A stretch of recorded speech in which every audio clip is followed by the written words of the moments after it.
여러분 반갑습니다. 하재누리 행정학 출제문제풀이 강의 이 시간에는 지난 7월 5일에 실시되었던 2025년도 7급 군무원 시험 출제문제를 가지고 여러분들을 만나겠습니다. 뭐 매년 이제 군무원 시험 같은 경우에는 이제 국가공무원 시험이나 지방공무원 시험과는 좀 다르게 지역적인 부분에서 출제가 되는 것이 좀 특징이었고, 그래서 어디에서 어떻게 출제가 될지 잘 모르겠다. 좀 방향이라든지 갈피를 좀 잡지 못하겠다. 이렇게 이야기하는 수험생들 굉장히 많이 있었어요. 그리고 이제 문제가 좀 약간 좀 억지스러운 부분들도 좀 적지 않은 그런 측면이 있어서, 뭐 물론 이제 7급 시험 같은 경우에는 좀 상대적으로 덜 하기는 했었지만, 뭐 몇 년 전에는 막 대참사도 일어나고 뭐 그런 상황들이 있어서 시험을 볼 때마다 상당히 좀 우려스러운 마음이 가득한 데요. 올해 시험은 이제 작년하고도 좀 상당히 조금 많이 다른 모습들을 좀 보여줬습니다.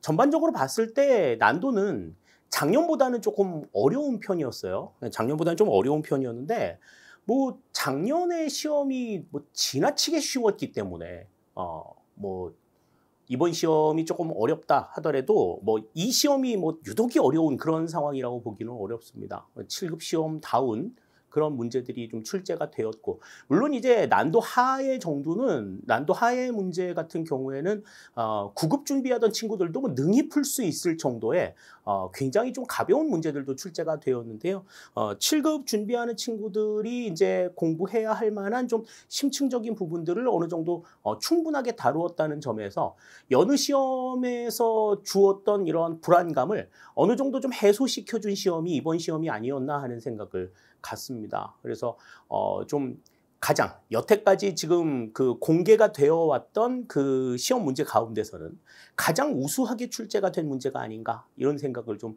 가져봐요. 뭐 이제 문제 풀면서 우리가 그런 부분들도 같이 좀 생각을 해보겠습니다만은, 전반적으로 지금 2025년도의 군무원 시험 문제 같은 경우에는 그 출제의 경향이라든지 방향, 뭐 이런 부분에서 좀 전반적인 좀 수정들이 있지 않았나 싶을 정도로 이전의 모습과는 조금 다른 모습들을 좀 보여주었고, 또 7급 시험 같은 경우에는 뭐 그렇게 큰 차이를 보이지는 않지만 보다 조금 더 정교해진 모습들을 보여주었다 하는 점에 있어서도 크게 좀 의의가 있다, 이렇게 볼 수 있겠습니다. 자, 지금부터 이제 우리가 과거부터 출제 영역별 출제 비중부터 또 난도에 대한 내용들을 생각을 해보고, 이제 1번부터 25번까지의 문제들을 같이 생각을 해보도록 할게요. 어떤 변화들이 어떻게 있었는지, 또 우리가 이제 앞으로 준비해야 될 시험에 대해서 어떤 시사점을 가지고 있는지 지금부터 같이 생각을 해보기로 하겠습니다.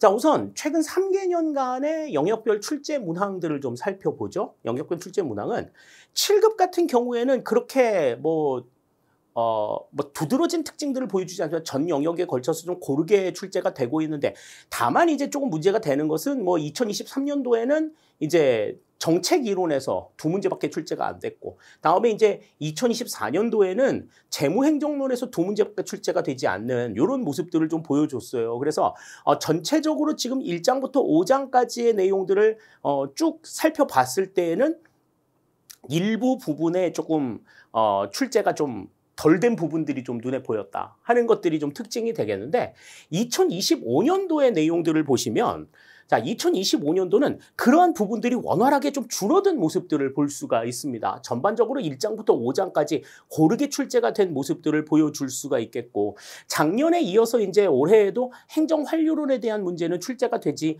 않았지만 그래도 이전보다는 좀 고른 출제들이 이루어졌다 하는 점들을 생각할 수가 있겠어요. 그래서 1장부터 5장까지의 내용들을 전체적으로 뭐 대비를 좀 잘 하셨다고 하면 우리가 뭐 한 92점 정도까지도 충분하게 맞을 수 있는 그런 내용들이었어요. 난도 자체가 7급다운 문제들이 나왔기 때문에 지금 이제 시험을 보신 친구들 같은 경우에는 한 84점에서 88점 정도는 충분히 받을 수 있지 않았을까. 그 이상도 받을 수 있는 그러한 시험 문제였다고 생각이 됩니다. 그래서 어떤 부분이 특별하게 조금 더 많이 나오고 덜 나온 뭐 이런 경향들, 이런 것들이 과거 2024년도보다도 훨씬 더 좀 줄어들었다는 점에서 이번에 이제 이제 그 영역별 출제 같은 경우에는 상당히 고른 출제가 이루어졌다. 이렇게 이제 생각을 할 수 있겠어요. 자, 다음 이제 출제 문항의 난도를 좀 살펴보면, 자, 출제 문항 난도는 뭐 상중하로 구분을 해 봤을 때 전반적으로 이제 상급의 문제가 3문제, 하급의 문제가 5문제가 출제가 되었고, 나머지는 이제 중급의 문제다. 뭐 이 정도의 문제는 중급의 문제나 하급의 문제 같은 경우에는 이제 7급에서는 능히 풀어줄 수 있을 그런 문제고, 특히 하급에 나와 있는 이 5문제 같은 경우에는 9급 시험을 준비하는 친구들도 정답률이 70% 이상 정도 될 수 있을 그러한 문제들이다. 이렇게 생각할 수 있다면 그냥 상급의 문제 이 3문제 가운데서 이제 이 7급 시험 같은 경우에는 변별력이 결정이 되지 않았을까. 이런 생각을 가져봅니다. 지금 이 난도 같은 경우, 난도의 분포 같은 경우에도 전반적으로 좀 고르게, 그러니까 상급의 문제와 하급의 문제가 어느 정도 좀 대칭을 이루면서 중간 정도의 난도를 보여주었다 하는 것이 이번 시험의 특징이라고 볼 수가 있겠어요.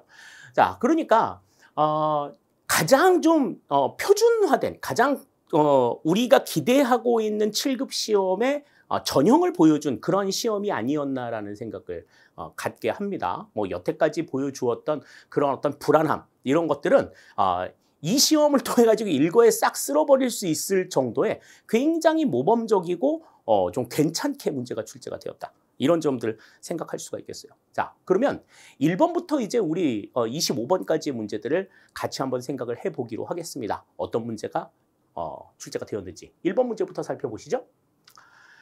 자, 1번입니다. 국고보조금에 대한 설명으로 가장 적절한 것은 그랬습니다. 자, 국고보조금. 자, 이 국고보조금은 지방행정에서 이제 등장하는 이 의존재원 중에 하나죠. 의존재원 중에 하나인데, 이 의존재원 같은 경우에는 이제 중앙정부로부터 이제 지방정부로 내려오는 것들이 있고, 지방정부 간에 이제 재원들이 있는데, 국가보조금 같은 경우, 국고보조금 같은 경우에는 중앙정부에서 지방으로 내려주는 재원이다. 지방교부세와는 다르게 특정 목적을 바탕으로 해서 주어진다는 점들이 차이가 있기는 하지만 중앙정부에서 지방정부로 내려오는 재원이다라고 하는 걸 생각하시면서 이제 내용을 보셔야 되겠죠. 자, 1번부터 봅니다.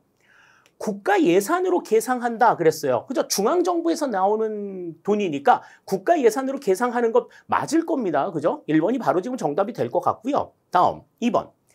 광역자치단체가 제도 운영의 주체다. 그런데 광역자치단체가 제도 운영의 주체로 있었던 것은 우리가 조정교부금을 생각할 수 있죠. 국고보조금은 되지 않는다. 다음, 기초자치단체가 제도 운영의 주체이다. 기초자치단체가 제도 운영의 주체가 되는 의존재원은 존재하지 않는다는 점. 3번은 답이 될 수가 없는 내용이고, 지방교육재정교부금법을 준용한다. 그런데 국고보조금이 지방교육재정교부금법을 준용할 리가 없죠. 그러니까 지금 여기에서는 1번이나 2번을 놓고서 고민을 하셨어야 돼요. 고민을 하시더라도. 그런데 국고보조금 같은 경우에는 중앙정부에서 내려오는 거니까 국가 예산으로 계상한다라고 하는 1번이 정답이 되겠습니다. 난도 자체도 그렇게 높은 난도는 아니었다는 생각이 들어요. 자, 그 점들 생각하시면서 1번의 정답은 1번이다. 이렇게 보셔야 될 것 같습니다. 자, 다음 2번입니다. 예산 과정 중 재정민주주의 구현과 가장 관계가 밀접한 단계로 오른 것은 그랬습니다. 자, 재정민주주의. 그러면 이거는 재정에서의 어떤 뭐 국민 참여를 강조하는 내용이죠. 국민 참여를 강조하는 내용인데, 이거는 우리 그 과거에 우리 기출 문제에서 한번 본 적이 있어요. 이와 똑같은 문제가 물론 다른 형식으로 표현이 되었었지만 출제가 된 적이 있습니다. 21년도 군무원 시험이었던 걸로 기억을 하는데 그 문제가 그대로 나왔다고 보시면 돼요. 그래서 재정민주주의 구현과 가장 밀접한 예산 단계, 예산 과정, 예산 편성이냐 심의냐 집행이냐 아니면은 결산, 회계 검사냐 이걸 지금 놓고 있는데요. 자, 재정민주주의에서 국민의 참여를 강조하는 내용이 일단 예산 편성 과정에서 이제 뭐 국민 참여 예산 제도가 있다 하는 거 생각할 수가 있겠고, 다음에 이제 심의에 있어서는 심의 주체 자체가 국민의 대표인 국회를 통해서 이루어진다고 하는 점. 그래서 21년도에 군무원 시험 문제에서도 예산 심의가 이 재정민주주의와는 가장 밀접한 관계가 있다라고 설명을 했었어요. 자, 그런 점에서는 이제 2번이 정답이 되겠습니다. 예산 집행은 이제 각 부처가 자율적으로 하는 거고, 다음에 회계 검사는 감사원에서 주도를 하는 것이기 때문에 재정민주주의 구현과 관련이 있는 부분은 여기서는 예산 심의가 된다. 이렇게 볼 수가 있어요. 예산 편성 자체도 국민들이 참여할 수는 있지만 그들이 주체가 되지는 않는다는 점에서 국민의 대표인 국회가 주체가 되는 예산 심의가 재정민주주의 구현과 가장 밀접한 예산 과정이다. 이렇게 볼 수 있겠습니다. 2번의 정답도 2번이 된다. 이렇게 볼 수 있겠네요. 자, 다음 3번입니다. 조직 구조의 유형 중 팀 조직 혹은 팀제에 대한 설명으로 가장 적절한 것은 그랬습니다. 우리 팀 조직 또는 팀제라고 부르는 조직은 데프트의 조직 구조 가운데서 우리가 수평 구조를 이야기했었죠. 수평 구조를 이야기했습니다. 그래서 거기에 대한 설명으로 가장 적절한 것 그랬어요. 자, 1번부터 보시면 조직 환경이 불안정적이고 동태적인 경우에 적합한 경우가 많다. 그런데 이 수평 구조 같은 경우에는 업무의 과정, 업무 과정을 바탕으로 해가지고 부서가 편성이 된 이러한 특징들을 가지고 있죠. 그래서 고객들이 원하는 어떤 요구사항들이 있을 때 그 요구사항을 바로바로 신속하게 처리할 수 있다는 점에서 굉장히 좀 강점을 가지고 있는 조직 제도다. 그래서 기계적인 구조보다는 유기적 구조의 성향이 조금 더 강한 그러한 모습들을 보이고 있다는 점에서 1번의 내용은 틀린 내용은 아닌 것 같아요. 1번 맞는 내용이 되겠습니다. 다음 2번. 소수의 전문 인력보다는 주로 다수의 인원이 공동의 목표를 달성하려 할 때 우선적으로 고려된다. 그랬습니다. 다수의 인원이 공동의 목표를 달성하려 할 때 목표 달성을 위해 가지고 필요한 제도는 뭐겠어요? 이거는 관료제와 같은 기계적인 구조에 해당이 되는 내용이겠죠. 그러니까 팀제와는 좀 거리가 있다고 볼 수 있고. 다음 3번.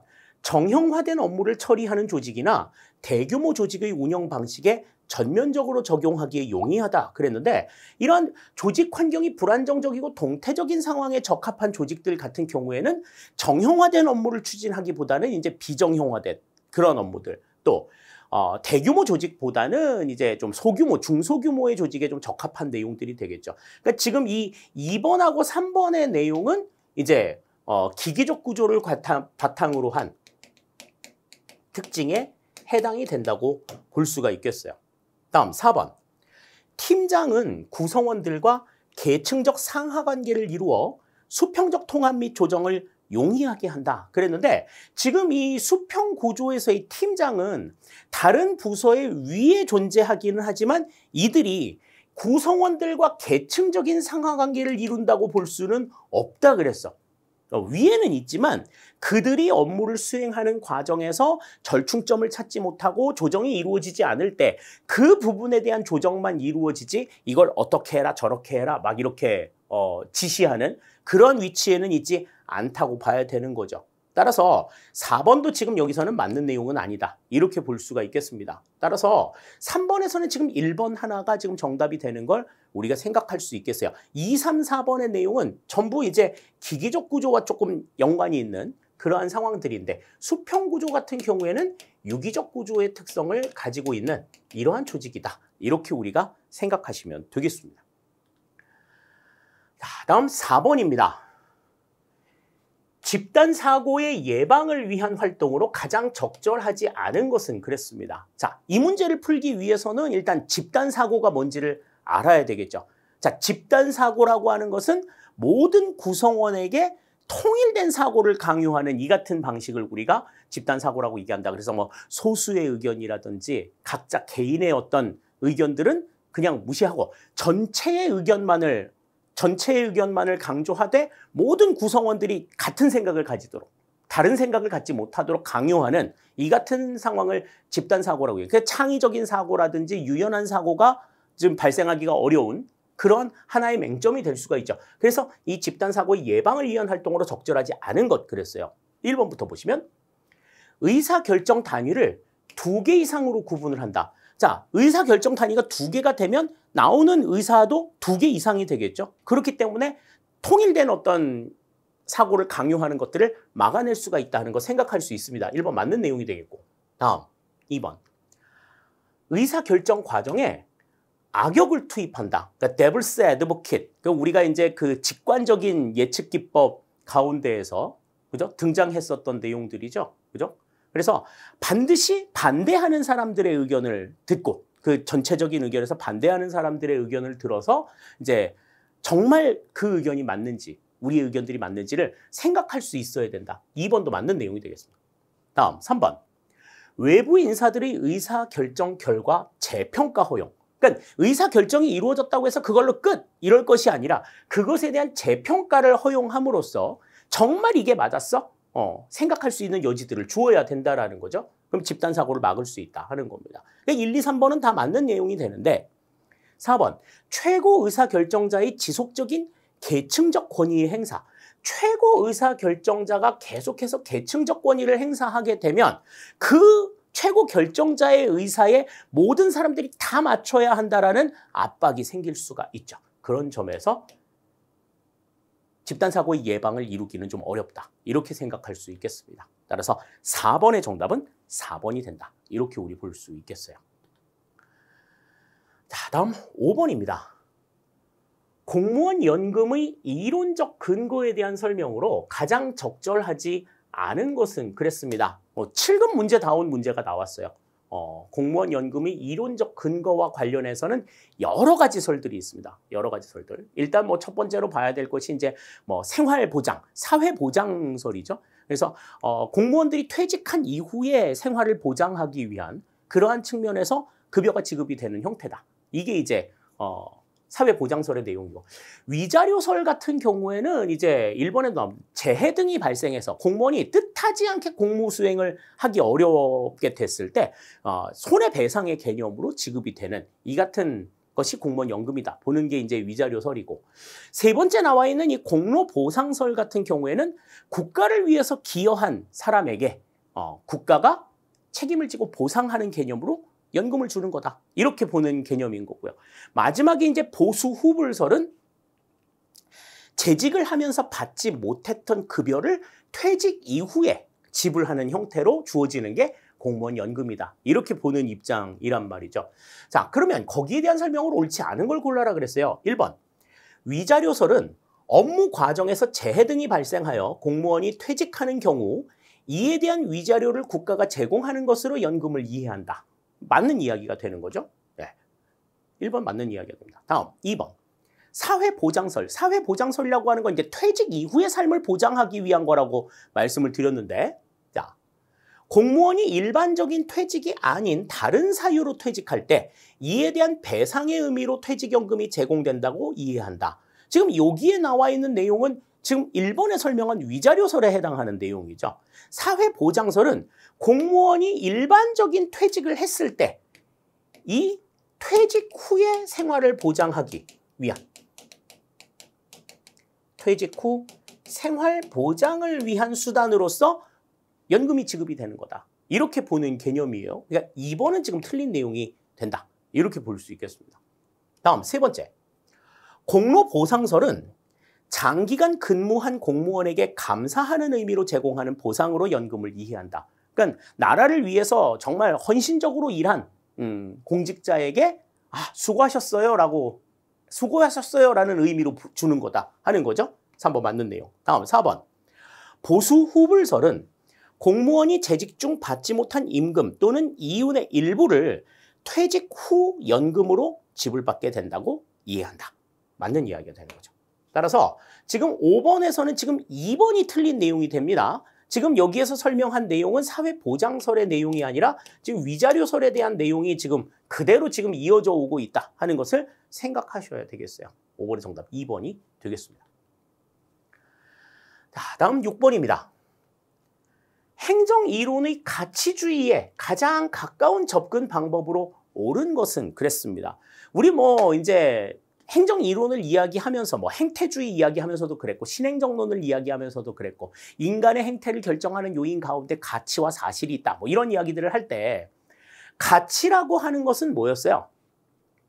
드러나지 않는, 눈에 보이지 않는 특징을 가지고 있다라고 이야기를 했었죠. 자, 그러면 그 가치주의에 가장 가까운 접근 방법으로 옳은 것이 뭐냐? 요걸 이제 봐야 되는데, 자, 1번. 행태론적 접근 방법은 가치하고는 전혀 무관하잖아. 가치를 연구 대상에서 배제했다 하는 것이 특징이라고 말씀을 드렸잖아요.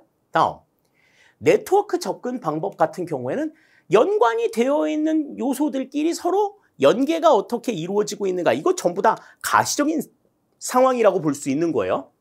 자, 다음, 현상학적 접근 방법은 뭐였어? 현상학적 접근 방법은 그 눈에 보이는 현상이 보여주고 있는 가치나 의미에 관심을 두는 거다. 눈에 보이지 않는 상황들을 강조하는 내용이기 때문에 지금 가치주의에 가장 가까운 건 3번이라고 볼 수 있는 걸 거고, 제도 경제학적 접근 방법 같은 경우에도 어떠한 제도를 선택하는 것이 우리에게 조금 더 이로우냐, 이익이 더 많이 발생하느냐 하는 부분들을 생각하는 개념이라면 수치상으로 분명한 이익의 규모들이 나와야 되겠죠. 그렇기 때문에 눈에 보이지 않는 가치와 관련된 내용들과 가장 연관이 있는 것은 여기서는 현상학적 접근 방법이다. 이렇게 생각할 수 있겠습니다. 따라서 6번의 정답은 3번이 되는 것 우리가 이해를 할 수 있겠어요. 자, 다음 7번입니다. 다면평가에 대한 내용들이 나왔는데 내용들만 보셔가지고는 이게 뭐가 답이지? 라고 좀 고개를 갸우뚱했을 친구들도 있을 것 같아요. 자, 다면평가에 관하여 현행 공무원 성과평가 등에 관한 규정으로 가장 적절하지 않은 것은 그랬습니다. 요거는 약간 그 행정법적인 지식이 조금 있었으면 답을 조금 쉽게 찾을 수 있지 않았을까라는 생각이 들어요. 자, 1번부터 봅니다. 소속 장관은 소속 공무원에 대한 능력 개발 및 인사 관리 등을 위하여 해당 공무원의 상급 또는 상위 공무원, 동료, 하급 또는 하위 공무원 및 민원인 등에 의한 다면평가를 실시하여야 한다. 그랬습니다. 그러니까 소속 공무원에 대한 능력 개발이나 인사 관리 등을 목적으로 하고 있다는 거죠. 그리고 누구야? 해당 공무원의 상급 상위 공무원이나 동료 또는 하급 공무원이나 하위 공무원, 그리고 민원인 등에 의해서 다각적인 방법으로 이루어진다고 하는 것까지도 다면평가의 특징이라고 생각을 할 수 있습니다. 자, 그래서 그런 다면평가를 실시하여야 한다 그랬는데, 자, 문제는 여기서 실시하여야 한다요. 자, 이 실시하여야 한다라고 하는 것은 강제사항이죠. 반드시 해야 돼. 하지 않으면 안 되는 거야. 그런데 이 다면평가라고 하는 것은 근무자들을 평가할 수 있는 하나의 방법으로서 재량적으로 주어져 있는 내용이지 이게 강제사항은 아니란 말이죠. 그렇기 때문에 지금 1번은 요것 때문에 지금 틀린 내용이 된다. 이렇게 우리가 볼 수 있습니다. 그러니까 다면평가를 실시할 수 있다. 이렇게 재량적으로 표현이 되어야 맞는 이야기가 되는 거죠. 1번이 그래서 틀린 내용이 됩니다. 다음 2번. 소속 장관은 다면평가를 실시할 경우 다면평가의 방법 및 절차 등에 관한 구체적인 사항을 직무의 특성 등을 고려하여 설계, 운영하여야 한다. 그렇죠. 이게 이제 다면평가가 가지고 있는 문제가 직무의 특성을 고려하지 않고 그냥 동일한 문제가 동일한 물음으로서 평가를 하게 될 경우에는 그 직무 특성을 반영하지 못하는 결과들을 낳을 수 있다 하는 건데, 그러한 부분들을 막기 위한 하나의 방편이라고 생각할 수가 있겠어요. 다음 3번. 다면평가의 평가자 집단은 다면평가 대상 공무원의 실적 능력 등을 잘 아는 업무 관련자로 구성하되 소속 공무원의 인적 구성을 고려하여 공정하게 대표되도록 구성하여야 한다. 그러니까 지금 여기 나와 있는 상급 또는 상위 공무원, 동료, 하급 또는 하위 공무원, 민원인 각각의 비중이 좀 고르게 편성이 되어야 한다는 것도 맞는 내용이 되겠죠. 다음 4번. 다면평가의 결과는 해당 공무원에게 공개할 수 있다. 그러니까 여기서는 할 수 있다는 건 해도 되고 안 해도 된다는 거예요. 그죠? 공개가 될 수도 있지만 안 될 수도 있다 하는 것을 보여주고 있는 거지. 그러니까 지금 1번에서도 이제 그렇게 나왔어야 된다는 이야기죠. 그러나 그렇게 나오지 않고 실시하여야 한다라고 하는 강제사항으로 규정이 되었기 때문에 7번에서는 지금 1번이 틀린 내용이 된다. 이렇게 우리 생각하실 수 있겠습니다. 자, 다음 8번입니다. 포스트 포스트 모던 관점에서 본 조직 구조와 행태에 대한 설명으로 가장 적절한 것은 그랬습니다. 뭐 이 역시도 이제 포스트 모더니즘 행정에 대한 내용들을 좀 충분하게 이해하셨다면 좀 능히 풀 수 있는 그런 문제였다고는 생각이 되는데 그렇게만 녹록한 문제는 아니었어요. 왜냐하면 조직 구조와 행태와 결부시켜가지고 지금 문제를 내놨기 때문에 그 특징들이 어떻게 반영이 되었는가 하는 것에 대한 생각들이 좀 있었어야 된단 말이죠. 자, 가장 적절한 걸 고르랍니다. 1번부터 볼게요. 조직 구조 설계 과정에서 상위 설화의 적극적 수용을 한다. 상위 설화를 수용한다고 하는 게 지금 특징으로 지금 제시가 되어 있는데 포스트 모더니즘 관점에서는 우리가 이제 해체와 관련된 내용들을 설명을 했었죠. 그러니까 이거는 기존의 텍스트라든지 상위 설화를 뛰어넘는 새로운 어떤 개념들을 제시해야 된다 하는 것이 특징이었단 말이죠. 그러니까 상위 설화는 반대를 한단 말이죠. 그러니까 적극적으로 수용한다라고 하는 이 측면이 포스트 모더니즘 행정의 관점에서는 바른 내용은 아니라고 볼 수가 있겠습니다. 다음 2번. 조직화된 무정부에 가까운 조직 관점의 수용. 그러니까 조직화되어 있는 무정부적인 관점이라고 하는 건 어느 누구도 뭐 상대방을 뭐 이렇게 통제하거나 제압하지 않는 모두가 똑같은 이러한 상태가 이제 조직화된 무정부에 가까운 상황이라는 거지. 그러니까 정답이라고 딱 정해져 있는 상황이 없단 말이에요. 문제가 발생했을 때 그 문제를 위해서는 어떠한 방법들도 쓸 수 있는 그러한 상태들을 설명하고 있는 거다. 그러니까 포스트 모더니즘 관점에서 이제 이 상상과 관련되어 있는 측면들이라고 볼 수가 있어요. 네. 2번은 맞는 내용 같습니다. 다음 3번. 인간 이성의 바탕을 둔 계몽주의 개념의 수용이다. 그랬는데 이 포스트 모더니즘 관점에서는 계몽 개념이라고 하는 건 모든 사람들한테 이거는 이렇다라고 해가지고 좀 시쳇말로 가스라이팅 하는 거잖아. 가스라이팅. 그런 거야 라고 믿게 만드는 이러한 상황인 거죠. 그래서 야, 너네들이 지금 이렇게 지금 패배적으로 있을 수가 없어. 깨어 있어야 돼. 이렇게 새로운 방향들을 알려주는데 모든 사람들에게 똑같이 이 방법이 바람직한 방법이야 라고 얘기를 해주는 거지. 그런데 포스트 모더니즘 관점에서는 자, 타자성을 중심으로 해서 각각의 사람들에게 옳은 길이 저마다 다 다르다. 이렇게 지금 얘기하고 있잖아요. 그렇기 때문에 계몽주의 개념을 수용하는 것 역시도 이것은 포스트 모던 관점의 내용이라고 보기는 어렵다. 이렇게 볼 수가 있겠습니다. 3번 틀린 내용이 되겠고. 다음 4번. 부서 할거주의와 개방성의 효율에 관한 신뢰. 자, 이거는 그냥 관료제에서 강조가 되는 내용들이잖아요. 근데 포스트 모던 관점에서는 뭘 강조해? 여기에 대한 신뢰를 벗어버리고 탈근대성을 추구하자. 관료제를 벗어나자라고 하는 것들을 강조하는 개념이잖아요. 그렇기 때문에 4번도 여기서는 맞는 내용이라고 보기는 어렵습니다. 그래서 지금 여기에서는 그 포스트 모던 관점을 적용한 대표적인 내용들은 2번이 지금 가장 적절한 내용이다. 이렇게 우리 생각을 할 수 있겠어요. 8번의 정답은 그래서 2번이 된다. 이렇게 볼 수 있겠습니다. 자, 다음 9번입니다.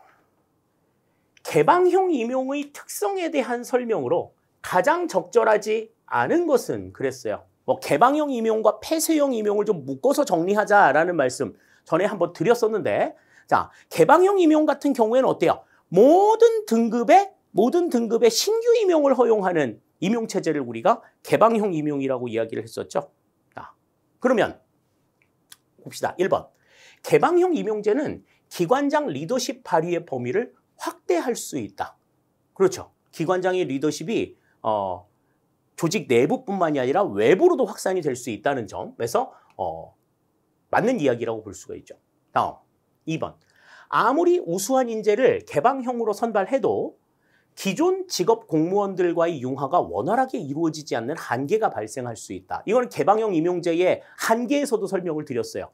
그러니까 고위직의 관료가 개방형 임용제로 들어왔는데 이 내부의 조직 장악을 하기 어려운 그런 문제들, 이런 문제들이 있다고 말씀을 드렸죠. 2번 맞는 내용이 되겠고. 다음. 상대적으로 지방자치단체의 개방형 직위에 비하여 중앙부처 개방형 직위 운영이 미흡하다. 그랬는데 요거는 우리 그 동영 모의고사에서도 한번 언급을 해드린 적이 있었어요. 지방자치단체의 개방형 직위는 2급에서 5급 사이에 이루어지고 있고 중앙부처는 1급에서 5급 사이에 이루어지고 있다. 뭐 이제 이렇게도 설명을 드렸는데 보통 이제 이 개방형 직위의 운영은 중앙부처보다는 지방자치단체가 훨씬 더 미흡합니다. 그러니까 지금 이거는 중앙부처하고 지방자치단체의 위치가 바뀌어 있어야지 맞는 이야기가 되는 거예요. 그러니까 지방자치단체의 개방형 직위 운영이 중앙부처의 개방형 직위에 비해서 조금 더 미흡하다. 이게 이제 특징이 되는 거죠. 3번은 그래서 틀린 내용이 되겠고요. 다음 4번. 개방형 임용의 활성화를 위해 적극적 모집 활동이 필요하다. 적극적 모집 활동이라고 하는 것은 우수 인력을 유치하기 위한 공직사회의 노력이 있어야 된다 하는 거죠. 그러니까 외부의 인사들을 영입하기 위해서는 적극적 모집 활동이 필요하다고 볼 수 있겠습니다. 따라서 9번에서는 지금 여기 3번이 틀린 내용이 된다 하는 것 생각을 할 수가 있겠어요. 뭐 딱히 이걸 물어본 건 아니었는데 그 운영이 되는 범위나 이런 것들을 놓고 봤을 때 우리가 예상을 했었던 그런 문제가 아니었나 하는 생각을 가져봅니다. 9번의 정답 3번이 되겠고요. 다음 10번입니다. 공직사회에서 쓰고 있는 목표관리제의 특성으로 가장 적절하지 않은 것은 그랬습니다. 목표관리제라고 하는 것은 조직의 목표 달성을 위해서 조직 내 모든 구성원의 참여를 보장하는 이러한 형태의 제도죠. 그래서 목표의 설정부터 그 목표 달성을 위한 역할 분담과 성과 보상 체계 작성에 이르기까지 모든 구성원들의 참여를 이끌어내는 이 같은 것이 목표관리제가 가지고 있는 가장 큰 특징이라고 생각할 수 있겠습니다. 자, 그러면 1번부터 볼게요. 구성원의 참여를 중시하는 분권적 관리 기법의 일종이다. 참여를 중시한다고 하는 것 특징이라고 볼 수 있죠. 1번 맞는 내용이 되겠습니다. 다음. 관료제의 저하된 동기부여 문제를 풀기 위한 목적으로 사용되는 경우가 있다. 그냥 윗사람의 얘기만 그냥 받아가지고 그냥 이행하는 이런 수동적인 방식에서 벗어나서 내 스스로가 판단해가지고 뭔가를 결정해 나가는 이런 적극적인 움직임이 나타나게 되면 이제 동기부여 문제를 풀 수 있다고 판단을 한 거죠. 2번도 맞는 내용이 되겠고요. 다음 3번. 조직 운영상 불분명하고 애매한 것을 제거하는 부분에서 한계를 드러낸다. 그런데 이제 관료제 측면을 따르다 보면 관료제는 이제 단일한 모듈을 가지고 있기 때문에 이것이 모든 상황에 다 적용이 될 수 있다. 이렇게 보기는 어렵단 말이에요. 그렇기 때문에 사실 이 목표 관리제를 통해 가지고 참여를 이끌어내게 되면 발생할 수 있는 모든 상황들의 고려가 이루어지기 때문에 오히려 조직을 운영하는 데 있어서 불분명하고 애매한 것을 제거하는데 이거는 기여할 수가 있어요. 한계를 드러내는 것이 이게 틀린 내용이 된다. 이 불분명하고 애매한 것을 제거할 수 있다. 제거하는데 기여할 수 있다 하는 것이 목표 관리제가 가지고 있는 하나의 또 장점이다. 이렇게 볼 수가 있는 거죠. 그래서 3번은 지금 틀린 내용이 되는 거고요. 다음 4번. 관료 조직 내에서 측정할 수 있는 목표 자체를 설정하기 어려운 한계를 드러낸다. 목표 자체를 설정하기가 힘들어. 특히 바람직한 목표에 대한 바람직의 기준이 저마다 다 다르면 목표 자체를 설정하기 어렵다. 목표 자체를 설정하기 어려우면 이 목표 관리제 자체가 운영이 되기도 어렵겠죠. 따라서 4번 맞는 내용이 되겠습니다. 그래서 10번에서는 지금 여기서는 3번이 지금 틀린 내용이 되는 것 우리가 생각할 수 있겠네요. 자, 다음 11번입니다. 점증주의 예산 결정 이론에 대한 설명으로 가장 적절하지 않은 것은 그랬습니다. 점증주의예요. 우리 예산 결정 이론은 일단 기본적으로 두 가지 측면만 생각하자. 점증주의와 총체주의. 이 두 가지만 극단적으로 놓고 좀 생각을 하자. 그렇게 얘기를 했었죠. 그래서 점증주의 같은 경우에는 이제 조정과 타협을 바탕으로 해가지고 예산이 결정이 된다고 보는 거고, 총체주의 같은 경우에는 합리주의를 바탕으로 해서 예산이 결정이 된다고 보는 거다. 이렇게 이제 기본적으로 생각을 하고서 이제 보기의 내용을 보시면 이제 이해가 되실 수 있을 것 같아요. 적절하지 않은 걸 고르랍니다. 1번부터 보죠. 점증주의에 입각한 예산 결정은 재정사업의 안정성 측면에서 바람직할 수 있다는 점을 강조한다. 그렇죠. 그러니까 점증주의에 입각한 예산 결정이 단순하게 총체주의를 못해서 차선책으로 들어오는 것이 아니라 예산 결정은 점증적으로 하는 것이 옳아. 이렇게 생각해서 하는 거라는 거지. 1번 맞는 내용이에요. 요거는 우리가 내용 설명하면서도 말씀을 드렸던 거죠. 다음 2번. 정부는 예산 편성 과정에서 모든 대안과 비교하여 사업의 가치를 재검토하지 않는다는 점을 강조한다. 모든 대안과 비교하여 사업의 가치를 재검토하는 것은 총체주의 예산에 대한 특징인데 그렇지 않다. 점증주의는 완전히 대칭적인 특징을 가지고 있는 거죠. 2번 맞는 내용이 되겠습니다. 다음 3번. 자원 배분에서 현실적 상황을 인정하고 예산 결정을 전년도 대비 일정 규모의 증가에 그치는 점을 강조한다. 전년도와 비교해가지고 플러스 마이너스 알파 하는 이러한 형태의 예산 결정이 점증주의 예산 결정이다. 이렇게 볼 수가 있는 거죠. 1, 2, 3번이 일단은 다 맞는 내용이라고 볼 수가 있겠습니다. 자, 그러면 4번. 예산 결정 과정의 각 단계에 경제적 기준 외에 정치, 사회, 법적 측면의 다양한 기준들이 영향을 미친다는 점을 강조한다. 그랬는데 이거는 우리 이제 예산 결정 이론에서 기본적으로 얘기했던 점증주의와 총체주의 이외에 등장했었던 다중합리성 모형에 대한 특징이죠.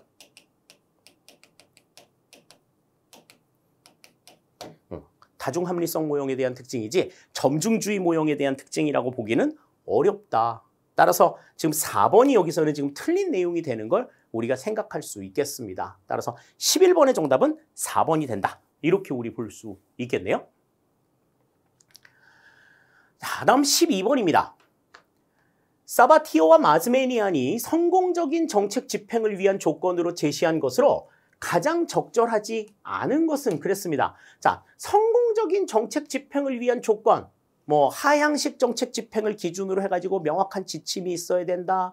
그 다음에 구성원들의 헌신이 유능하고 헌신적인 관료가 있어야 된다. 그 다음에 안정적인 어떤 그 지원들이 있어야 된다. 우선순위가 바뀌지 않고 안정적이어야 한다. 여러 가지 내용들이 있었잖아요. 자, 그 내용들 가운데 적절하지 않은 걸 골라라 그랬습니다. 1번부터 보죠.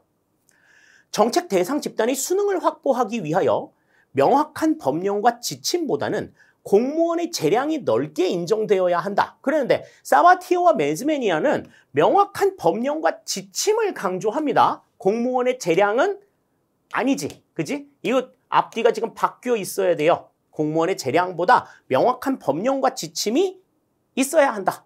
이걸 강조했죠? 1번이 지금 틀린 내용이 되겠습니다. 다음 2번. 정책 결정의 기술적 타당성이 확보되어 있어야 한다. 정책 결정이 된 내용이 이거 말 되네? 이렇게 이해가 될 수 있어야 된다는 거지. 그러면 성공적으로 정책을 집행할 수 있다. 다음 3번. 결정된 정책에 대해 다수의 이해관계자 집단의 지속적인 지지를 보내야 한다. 그러니까 지속적인 지지가 있어야 한다 하는 거죠. 맞는 이야기. 다음 4번.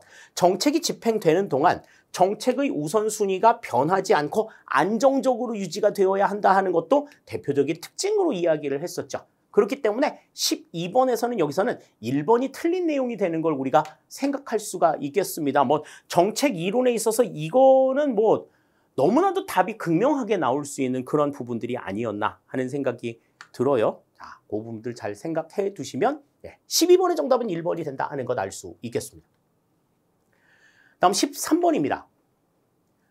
정책 결정 이론 모형에 대한 설명으로 가장 적절하지 않은 것은 그랬습니다. 자, 정책 결정 이론과 관련된 내용들은 거의 매년 출제가 되고 있는 부분들이죠. 그렇기 때문에 각각의 모형의 특징들을 좀 분명하게 알아둘 필요가 있다. 너무너무 많이 강조드렸던 부분인데 이번에도 지금 또 나왔어요. 자, 1번부터 보죠. 합리 모형은 인간의 완전한 경제적 합리성에 기초한 이론이다. 그렇죠.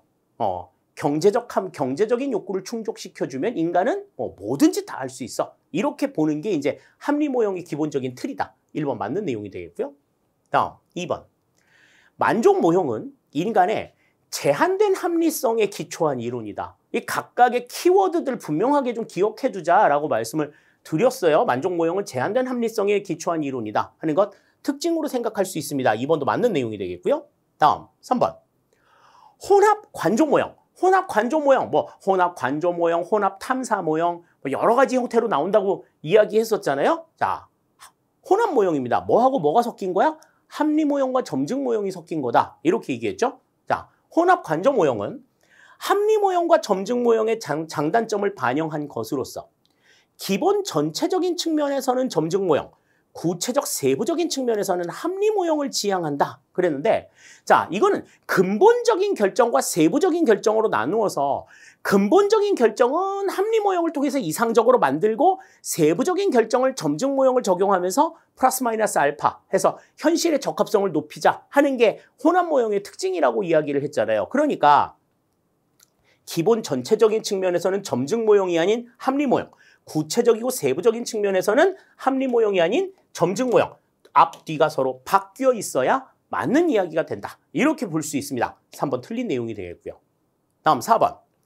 최적 모형은 합리성을 추구하면서도 제한된 자원, 불완전한 정보 등으로 이를 보완하기 위해 직관, 통찰력, 창의력과 같은 초합리성을 동시에 고려한다. 초합리성이 강조가 된 내용이 최적 모형의 특징이라고 말씀을 드렸어요. 4번 맞는 내용이 되겠습니다. 그러면 가장 적절하지 않은 내용은 뭐야?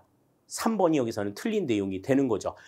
근본 결정과 세부 결정이 어떻게 이루어진다라고 하는 걸 분명하게 설명을 드렸기 때문에 이거는 그냥 지문의 내용을 전체적으로 이해만 쭉 따라만 왔어도 답을 금방 찾을 수 있는 그런 문제가 아니었나 하는 생각을 가져봅니다. 13번의 정답 3번이 되겠어요. 자, 다음 14번입니다. 오스본과 게블러가 제시한 기업가적 정부 운영의 10대 원리로 가장 적절하지 않은 것은 그랬습니다. 이거는 뭐 그냥 익숙하게 좀 기억을 해둘 필요가 있다 하는 이야기들을 강조했는데, 지금 이 기업가적 정부 운영의 10대 원리는 어디에서 등장했던 내용이에요? 신공공관리론에서 등장했던 내용이지. 그러면 10대 원리를 잘 이해하지 못한다 하더라도, 기업가적 운영의 10대 원리가 뭔지 다 알지 못한다 하더라도 신공공관리론에서 나왔으면 신공공관리론의 특징과 잘 맞아떨어지지 않는 게 뭔지 요거를 찾아봐도 답을 찾을 수는 있었을 거예요. 자, 1번부터 봅니다. 기업가적 정부는 서비스 공급자보다는 촉매작용자, 중개자, 그리고 촉진자 역할을 수행해야 한다. 촉진적 정부를 강조했던 내용이 이제 첫 번째로 나왔었죠. 1번 맞는 내용입니다. 다음 2번. 예산 지출 위주의 정부 운영 방식에서 탈피하여 수입 확보의 개념을 활성화하는 것이 필요하다. 그러니까 수익적 활동을 해야 돼. 수익적 정부에 대한 내용들을 강조한 것도 신공공관리론의 특징이라고 볼 수 있습니다. 2번도 맞는 내용이에요. 다음 3번. 주민들에게 권한을 부여하여 지역 공동체를 형성함으로써 지역 주민과 지역 공동체 서비스 공급 주체 일원으로 참여시키는 것이 지역 주민과 지역 공동체를 서비스 공급 주체의 일원으로 참여시키는 것이 바람직하다. 권한을 부여해서 얻고 싶은 서비스를 스스로 운영할 수 있도록 하는 이 같은 과정들 필요하다는 거죠. 권한 부여도 일단은 특징으로 볼 수가 있습니다. 1, 2, 3번 다 맞는 내용인데 그럼 4번이 틀린 내용이겠죠? 업무 성과를 제고하기 위해서는 산출이나 결과가 아니라 투입을 기준으로 자원을 배분해야 한다. 그런데 투입을 기준으로 자원을 배분했다 하는 것은 전통 행정에서 강조가 됐던 특징이에요. 우리가 무엇을 어떻게 했다. 요거를 강조했던 내용이지. 그런데 이제 이 기업가적 정부 운영은 성과를 강조하고 성과를 향상시키는 걸 목표로 하고 있기 때문에 산출이나 결과를 보다 더 중시합니다. 그러니까 지금 여기서는 투입과 산출의 결과가 위치를 바꿔놓고 있어야지 맞는 이야기가 된다. 이렇게 볼 수가 있어요. 그래서 투입보다는 산출이나 결과를 바탕으로 자원을 배분해야 한다. 업무 성과를 제고하기 위해서 투입만 놓고는 이 성과나 결과를 알기가 어렵다 하는 점들 생각을 하셔야 되겠습니다. 따라서 4번은 여기서는 이제 틀린 내용이 된다. 이 14번의 정답은 4번이 되는 것 우리가 생각할 수 있겠어요.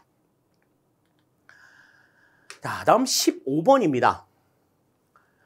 리처드와 머스그레이브의 재정의 3대 기능에 속하지 않는 것은 그랬습니다. 자, 재정의 기능과 관련해서는 우리가 이제 과거에도 시험 문제에 출제가 된 적이 있어요. 20년도에 서울시에서도 이 문제와 똑같은 문제가 출제가 된 적이 있었는데, 자, 재정의 3대 기능. 우리가 이제 재정에 대해서 일반적인 내용들을 설명할 때 이 부분에 대한 설명들을 드렸었습니다. 자, 자원의 배분 기능, 자원 배분 기능을 가지고 있고, 다음에 소득의 재분배 기능을 가지고 있고, 그 다음에 경제 안정화의 기능을 가지고 있다. 이 세 가지가 이제 이 머스그레이브가 주장한 재정의 3대 기능인데, 후생 증진 기능은 여기에서는 존재하지 않죠. 복지가 증진되고 재정 자체가 복지 증진을 가져오지는 않는다. 그러니까 거기에 속하지 않는 것은 여기서는 3번이 정답이 되는 걸 생각하실 수가 있겠습니다. 15번 같은 경우에는 기출문제만 충분하게 이해하셨던 분이라면 이거 봤었던 내용이네? 이렇게 이제 생각할 수 있을 법한 그런 문제가 아니었을까라는 생각을 가져보네요. 자, 15번의 정답은 3번이 정답이 되겠습니다. 자, 다음 16번입니다. 국가재정법상 예산 과목의 분류에 대한 설명으로 가장 적절하지 않은 것은 그랬습니다. 우리 이제 예산 과목 같은 경우에는 이제 세입 예산 과목과 세출 예산 과목이 있다. 설명을 드렸었죠. 그리고 이제 그 가운데서 이제 입법 과목과 행정 과목으로 구분이 된다. 이렇게 이제 말씀을 드렸었는데, 자, 그 세입 예산 과목과 세출 예산 과목에 어떠한 차이가 있는가? 이런 것들도 이제 예상 문제를 풀면서라든지 등이 설명을 좀 드렸던 부분들이에요. 자, 1번부터 봅니다. 세입 세출 예산은 독립기관 및 중앙관서의 소관별로 구분한 후 소관 내에서 일반회계, 특별회계로 구분한다. 그렇죠. 예산에 나와 있는 내용은 일반회계, 특별회계로 구분이 됩니다. 1번 맞는 내용이 되겠고, 다음 2번. 세입 예산은 그 내용을 성질별로 관항으로 구분한다. 우리가 세입 예산은 관항으로 구분하고 세출 예산은 장관항으로 구분을 한다. 이렇게 설명을 드렸었잖아요. 그러니까 장이라고 하는 것이 세입 예산에는 없다. 이렇게도 설명을 드렸어요. 2번 맞는 내용입니다. 다음 3번. 세출 예산은 그 내용을 기능별, 성질별 또는 기관별로 장관항으로 구분한다. 그렇죠. 세출 예산은 장관항으로 구분하는 것 맞는 내용이 되는 거예요. 3번도 맞는 내용. 자, 그럼 4번은? 4번이 틀린 내용이지. 장관은 입법 과목이라 하고 항세항 목은 행정 과목이라 한다. 그랬는데 우리가 이제 입법 과목으로 얘기하는 건 장관 그리고 항입니다. 항은 입법 과목에 속하지 행정 과목에 속하지 않아요. 그래서 장관항은 입법 과목이고 세항목은 행정 과목이다. 그래서 4번이 지금 여기서는 틀린 내용이 된다 하는 것 알 수가 있겠어요. 16번의 정답은 4번이 된다. 이렇게 우리 볼 수 있겠습니다. 자, 다음 17번입니다. 참여적 관리에 가장 적합한 예산 제도로 옳은 것은 그랬습니다. 자, 참여를 강조했던 예산 제도는 일단 우리가 점중주의 예산에서는 나오지가 않았어요. 그리고 총체주의 예산을 강조했던 계획예산 제도와 연기준 예산을 두고 이 둘 간의 이 참여의 차이가 굉장히 좀 크다. 그런 이야기를 했었는데, 자, 그럼 참여적 관리에 가장 적합한 예산 제도를 찾으려고 하면 일단 총체주의 예산을 찾으셔야 됩니다. 3번이나 4번 중에 지금 정답이 나올 거예요. 지금 1번, 2번은 일단 그래서 답이 안 되는 거야. 자, 그런데 자, 그럼 3번, 4번만 놓고 봤을 때 계획예산 제도 같은 경우에는 계획이나 사업화를 생각해서 예산까지 고려하는 사람들이 조직의 상층부에만 존재하고 그 상층부에서 결정이 된 내용들에 대해서 아랫사람들이 의견을 낼 수 있는 방안이 없다고 얘기를 했었죠. 그렇기 때문에 이제 이 재정민주주의에 좀 부합되지 않는 그러한 예산 제도다 이런 설명을 했었지만 연기준 예산 제도 같은 경우에는 지금 시점에서 예산을 짜기 위해서 정부 사업의 우선순위를 결정하는 과정에서 모든 조직의 구성원들에게 그 우선순위와 관련된 의견들을 묻는다는 점에서 참여적 민주주의, 참여적 관리가 가능한 제도다 이렇게 생각할 수 있겠습니다. 따라서 둘만 놓고 봤을 때는 계획예산 제도는 탈락이 되고 연기준 예산 제도가 여기서는 맞는 얘기가 된다 이렇게 볼 수가 있겠어요. 17번의 정답은 그래서 4번이 된다 이렇게 볼 수 있겠습니다. 다음 18번입니다. 현행 국가공무원법의 내용으로 가장 적절하지 않은 것은 그랬습니다. 국가공무원법과 관련된 임용과 관련된 내용들을 이제 보기에서 좀 살펴보셔야 하는데, 자, 1번부터 보죠. 임용권자는 직무 수행 능력이 부족하거나 근무 성적이 극히 나쁜 자에게 직위를 부여하지 아니할 수 있다. 그런데 이거는 우리 이제 뭐에 대한 내용이에요? 직위 해제 가운데의 대기 명령에 대한 설명이죠. 그죠? 1번 그래서 맞는 내용이 되겠습니다. 다음 2번.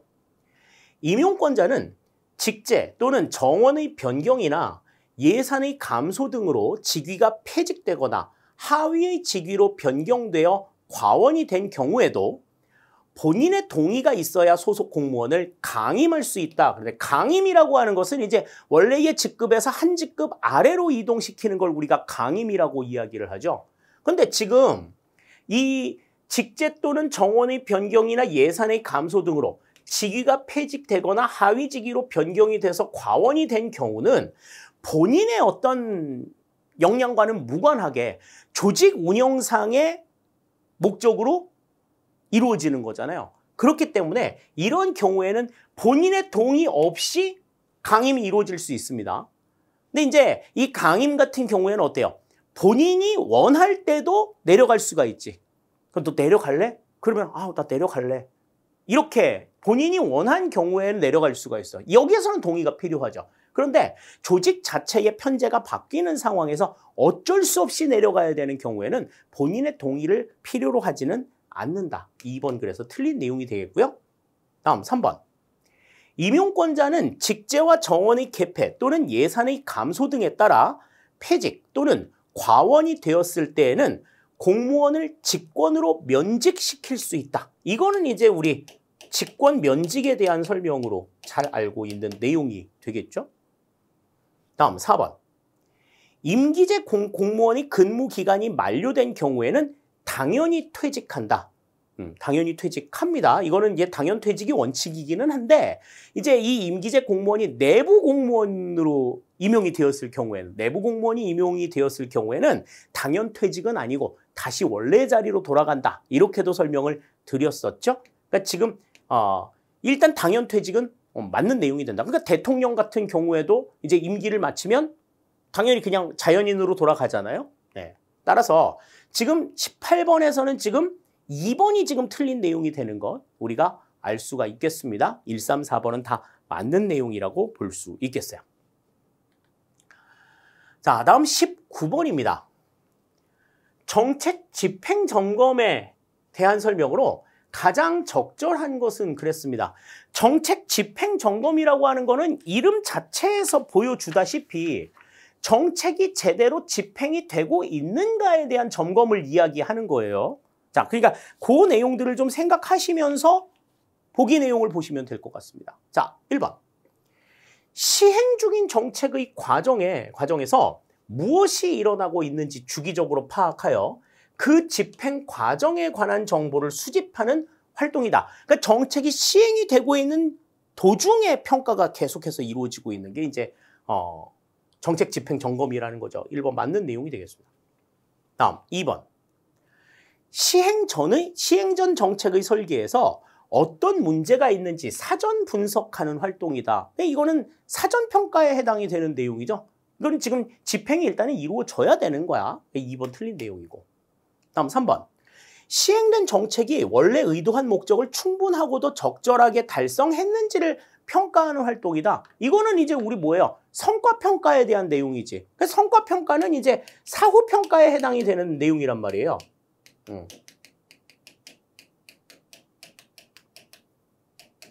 그러니까 3번도 지금 틀린 내용이 되는 거고. 다음 4번. 시행된 정책의 오류를 발견하는 데 필요한 정책 분석을 위한 총괄적인 활동이다. 그러니까 이것도 이미 시행된 정책에 대해서 문제가 뭐가 있었는지를 살피는 방법이기 때문에 이 역시도 지금 사후평가에 대한 내용이다. 그러니까 지금 이 정책 집행 점검 같은 경우에는 일단 사업이 시작이 되어서 집행이 되기 시작이 되어서 완료되기 이전에 그러니까 집행이 되는 과정들을 검사하는 내용이니까 19번에서 여기서는 1번이 정답이 되는 걸 생각하실 수 있겠습니다. 자, 다음 20번입니다. 우리나라 공직 분류 체계의 문제점에 대한 설명으로 가장 적절하지 않은 것은 그랬습니다. 7급에서 이 정도는 나와야 되겠죠. 여러 가지 논문을 통해 가지고 이제 제시가 되어 있는 것들이 조금 있습니다. 자, 가장 적절하지 않은 걸 좀 볼까요? 자, 1번부터 봅니다. 정무직 공무원과 별정직 공무원의 구분 기준이 직무 특성이 아닌 직급에 따라 분류하는 경향이 강해 구분의 실익이 낮다는 평가가 있다. 그러니까 정무직 공무원과 별정직 공무원의 직무의 속성에 따라서 구분이 되는 게 아니라 직급에 따라서 분류가 되고 있는 이 같은 상황 때문에 구분하는 것이 별 의미가 없다라는 지적들이 나와요. 1번은 맞는 내용이 되겠습니다. 그러니까 특수경력직 같은 경우에 이제 이 같은 문제들이 있다는 거지. 다음 2번. 일반직 공무원의 많은 수가 행정직렬에 편중되어 있어서 기술직렬 공무원을 과도하게 우대하고 있다는 지적을 받고 있다. 그랬는데 지금 이 우리나라 공직 분류 체계와 관련된 내용에서 직렬별로 어느 특정 직렬을 과도하게 우대하거나 이런 것들은 나타나지 않습니다. 직렬별로 필요한 인력만큼을 뽑아나가고 있기 때문에 그거는 그 해당 직렬의 여건에 따라서 달라지는 거지 특정 직렬을 과도하게 우대한다 이렇게 볼 수는 없어요. 그냥 일반직 공무원은 그냥 행정직렬이 있고 그냥 기술직은 여러 종류가 있다 보니까 기술직렬 공무원을 과도하게 우대하고 있는 거 아니냐 이렇게 생각할 수 있는데 그렇지는 않다는 거야. 2번 그래서 틀린 내용이 되겠고요. 다음 3번. 채용에 있어서 폐쇄형 체계를 상대적으로 고집하는 경향이 강하기 때문에 외부로부터 새로운 인력을 수혈받아 공직사회의 국민의 수요를 탄력적으로 반영하기 어렵다. 그렇죠. 그냥 폐쇄형 체계, 내부의 상황들만을 놓고 보고 있기 때문에 바깥에서 무엇을 요구하고 있는지에 대해서 내용들을 반영하기 어려운 문제들이 있습니다. 3번 맞는 내용. 다음 4번. 계급과 직무 요인과의 연계가 부족하여 같은 계급 내에서도 조직 구성원 간의 직무 부담의 불균형이 있을 수 있어 상하 동료 간 갈등 요소가 되고 있다. 그러니까 높은 직급을 가지고 있으면서도 그냥 땡깡땡깡 노는 사람들이 있는 반면에 아래 직급에 있는 사람들은 그냥 열심히 너무 과도하게 일하고 그런데 이제 급여의 차이는 좀 심한 이러한 문제들이 나타나고 있다. 이런 것들이 이제 최근에 이제 공직 분류 체계에서 제시가 되고 있는 문제다. 그러니까 계급과 직무 요인 간의 연계가 부족하다라고 하는 것도 문제가 될 수가 있어요. 그러니까 지금 1, 3, 4번은 다 문제가 될 수 있는데 2번은 지금 해당하지 않는다라는 점에서 20번의 정답은 2번이 된다. 이렇게 볼 수 있겠습니다. 자, 다음 21번입니다. 행태적 접근 방법에 대한 설명으로 가장 적절하지 않은 것은 그랬어요. 자, 행태적 접근 방법, 행태론적인 접근 방법과 관련된 내용들이죠. 가장 많이 다루었던 내용들 중에 하나인데 거기에 대한 설명으로 가장 적절하지 않은 걸 골라라 그랬습니다. 1번. 인간의 주관이나 의식을 배제하고 인식론적 근거로서 논리실증주의를 신봉한다. 그러니까 논리실증주의를 바탕으로 해서 행정이론의 검증, 이걸 강조하는 과학적인 측면들을 통해서 기존의 행정이론을 좀 검증하자라고 하는 것을 강조한 게 행태론적 접근 방법이죠. 1번 맞는 내용이 되겠고요. 다음 2번. 명백한 자극과 반응으로 볼 수 있는 행위 또는 행동만을 연구 대상으로 삼는 심리학적 행동주의와 달리 특정 질문에 따른 반응을 통해 파악해 볼 수 있는 태도, 의견, 개성 등도 행태에 포함시키고 있다. 그러니까 물리적으로 나타나는 액션만 연구 대상으로 삼는 게 아니라 그러한 연구 대상이 어떤 방법으로 나타나는가에 대한 구성원의 태도, 의견, 개성도 행태에 포함시킨다. 2번 맞는 내용이 되겠습니다. 다음 3번. 행태의 규칙적, 규칙성, 상관성 및 인과성을 경험적으로 입증하고 설명할 수 있다고 본다. 그렇기 때문에 뭐라고 보는 거야? 과학적으로 검증을 할 수 있다. 행정이론은. 이렇게 판단을 한 거죠. 3번도 맞는 내용이 돼요. 자, 그럼 4번. 개념의 조작적 정의를 통해 객관적인 측정 방법을 사용하며 그러니까 논리실증주의를 신봉하고 있기 때문에 개념의 조작 정의를 통해서 객관적인 연구 방법을 사용한다, 양적 연구를 추구한다 하는 점은 맞는 내용인데 방법론적 전체주의 입장을 취한다 그랬어요. 근데 이제 행태적 접근 방법 같은 경우에는 조직 내의 구성원들의 행태를 살펴보는 내용들이기 때문에 방법론적 전체주의가 아니라 개체주의 입장을 취한다, 이렇게 봐야 맞는 이야기가 되는 겁니다. 따라서 21번에서는 지금 여기서는 뒤에 내용이 틀렸으니까 4번이 지금 틀린 내용이 된다 하는 것 알 수가 있겠어요. 다음 22번입니다. 현재 우리나라 지방행정과 교육행정 간의 관계에 대한 설명으로 가장 적절하지 않은 것은 그랬습니다. 우리나라는 이제 그 일반적인 지방행정과 별도로 교육행정이 분리가 되어 있죠. 교육자치가 이제 따로 운영이 되고 있습니다. 그래서 지방선거를 할 때도 이제 단체장도 뽑지만 이제 교육감도 따로 뽑잖아요. 자, 그럼 1번부터 보시면 1번. 우리나라는 현재 지방자치와 별도로 교육자치를 실시하고 있다. 맞는 이야기입니다. 다음 2번.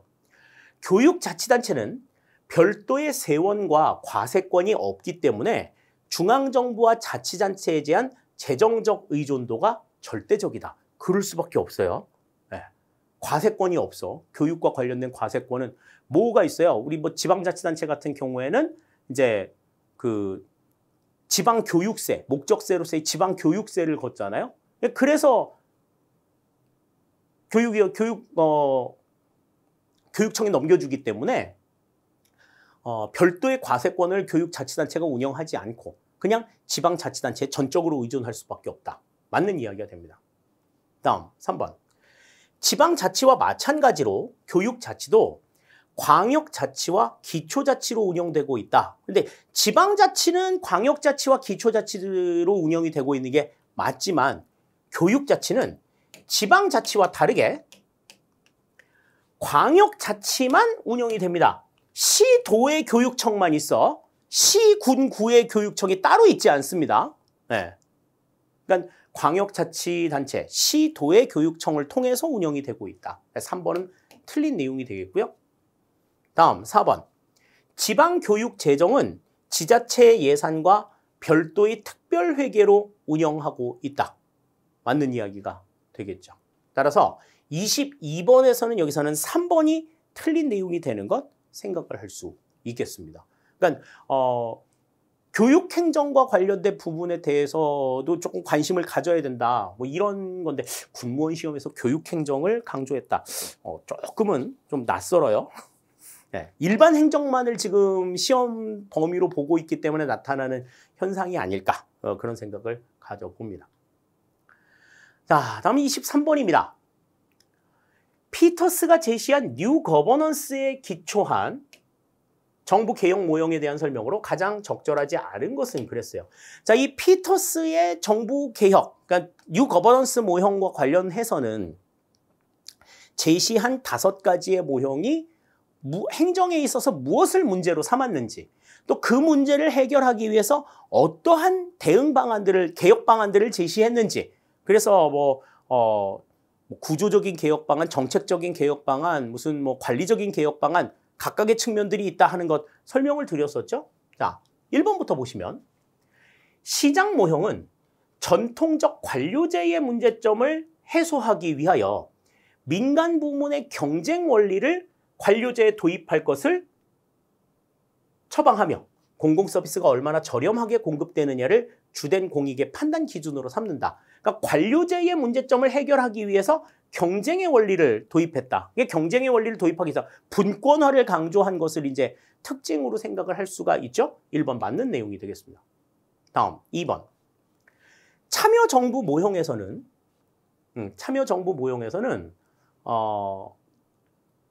계층 수가 적은 편평한 조직 구조와 함께 다양한 위원회와 자문 집단 등을 제시한다. 그런데 편평한 조직 구조, 이게 이제 평면 조직을 이야기하는 평면 조직. 그러니까 다양한 위원회와 자문 집단 등을 제시한다. 이게 이제 TQM이라든지 무슨 팀제라든지 이런 것들이 이제 나타날 수가 있겠죠. 뭐가 문제였어? 관료제의 수직적인 의사소통이 문제다. 그래서 이러한 평면 조직을 이제 개혁 방안으로 제시를 한 겁니다. 맞는 내용이 되겠죠. 다음 3번 유연 조직은 전통적 관료제 구조의 항구성을 탈피하고 항구성, 조직의 영속성이죠. 계속해서 만들어지면 없어지지 않고 계속 유지가 되는 이 같은 상황들이 벗어나서 상근직보다 시간제 근무와 임시직의 확대를 권장한다. 이게 이제 뭐야? 가변적 인사관리죠.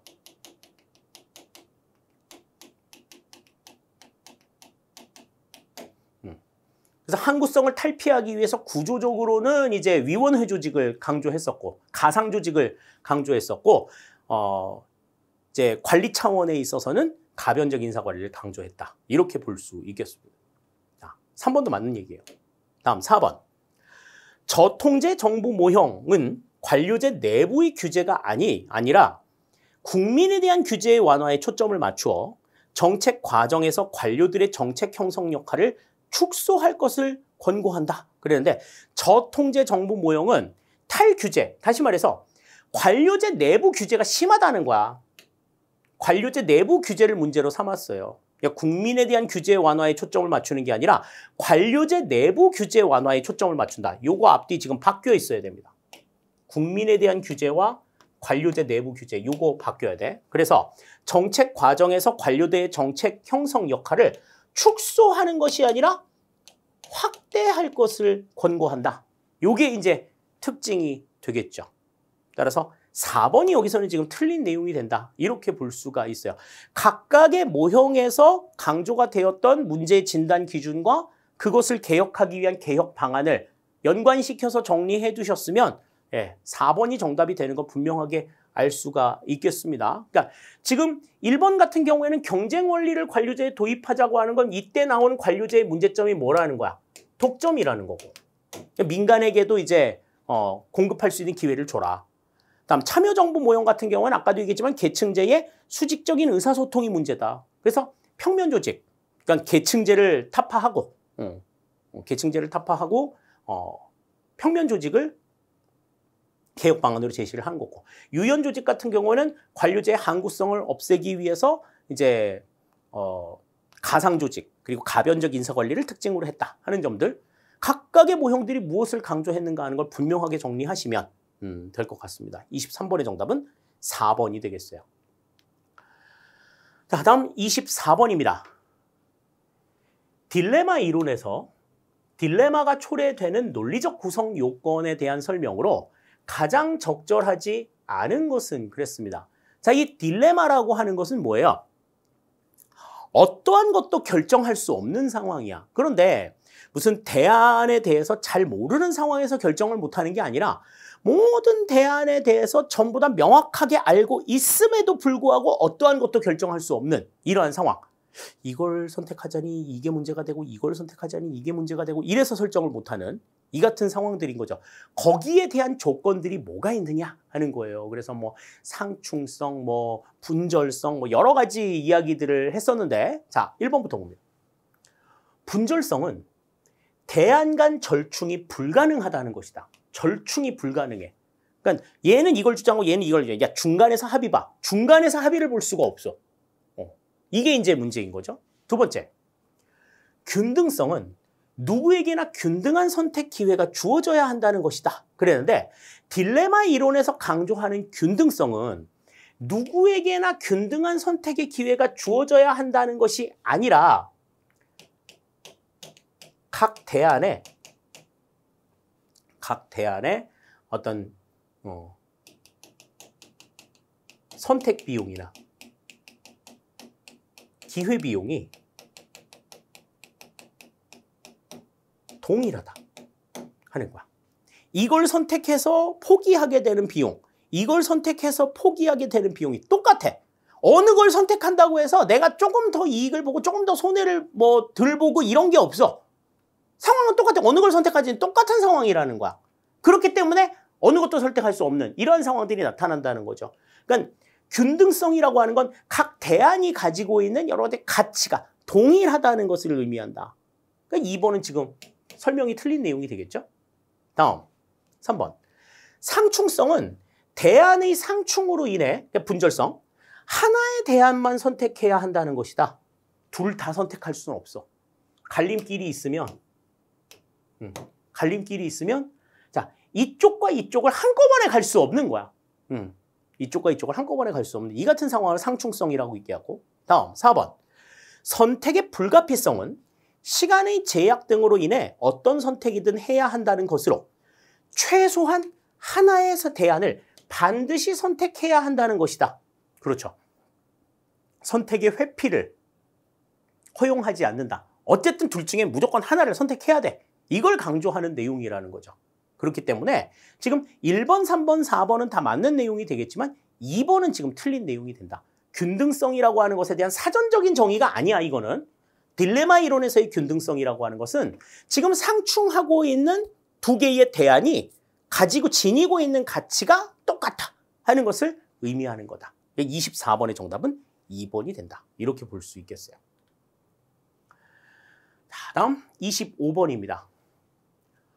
공공 서비스 제공을 위한 자원봉사자 활용의 단점으로 가장 적절하지 않은 것은 그랬습니다. 자, 자원봉사자 같은 경우에는 자신이 가지고 있는, 보유하고 있는 기술이나 재능을 바탕으로 해서 이제 그것을 또 자발적으로 제공하는 것들이죠. 무보수로 자발적 무보수 지원을 해나가는 이 같은 방식을 이제 자원봉사라고 이야기를 했는데, 인건비를 받지 않는 거다. 뭐 그렇게 이제 설명을 드렸어요. 자, 그러니까 이 자원봉사자들은 다 어떤 사람들이야? 내가 이걸 통해 가지고 뭐 어떤 이익을 얻고 이런 건 아니잖아. 인건비를 받지 않으니까. 그래서 내가 다른 사람들을 위해서 내가 가지고 있는 것을 선뜻 내놓는 이러한 형태의 공공서비스 공급 방식이라고 볼 수가 있겠습니다. 자, 그러면 적절하지 않은 걸 고르래요. 1번부터 봅니다. 자원봉사자들이 이타적 동기를 가지고 공공서비스에 참여하지 않아서 업무 충실도가 떨어지는 한계가 있다. 그랬는데, 자, 자원봉사자들은 다 이타적인 동기를 가지고서 공공서비스에 참여합니다. 그렇죠? 이거 한다고 해가지고 나한테 떨어지는 게 없어. 참여하기 때문에 업무의 충실도가 떨어지지 않아. 업무의 충실도가 높아지는 장점이 있는 거죠. 1번이 지금 바로 틀린 내용이 됩니다. 다음 2번. 자원봉사자들의 업무 영역은 정식 직원의 영역을 대체하기보다는 부족 인력의 보충 차원에서만 가능하다. 그렇죠. 급여를 주거나 이런 상황들이 아니기 때문에 정식 직원이 아니란 말이지. 그렇기 때문에 정식 직원들이 해야 될 업무를 이 사람들이 대신하는 경우는 거의 발생하지 않는다. 그냥 부족 인력을 보충하는 대안적인 차원으로 운영이 된다고 하는 점 생각해야 되고요. 다음 3번. 자원봉사자를 활용하는 것은 자원봉사자를 관리하기 위한 추가적인 자원이 소요된다. 그렇죠. 그 사람들을 운영하기 위한 추가적인 비용들은 들어간단 말이지. 인건비만 안 들어가는 거야. 운영하는 데 대한 경비들은 분명히 들어갑니다. 맞는 내용. 다음 4번.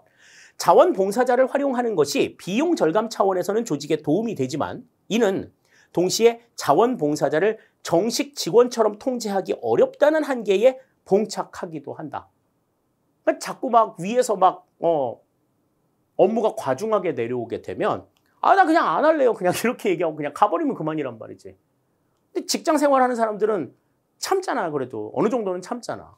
근데 이제 자원봉사자들은 그렇게 하지 않아도 된다는 점에서 이제 인원들을 관리하기가 조금 컨트롤하기가 어려운 문제들이 있다 하는 것 생각할 수가 있겠어요.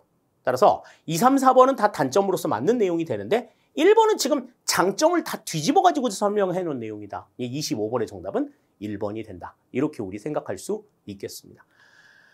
자, 이렇게 해서 이제 우리 7급 문제 같이 살펴봤습니다. 가장 모범적으로 출제가 된 이번 시험이었습니다.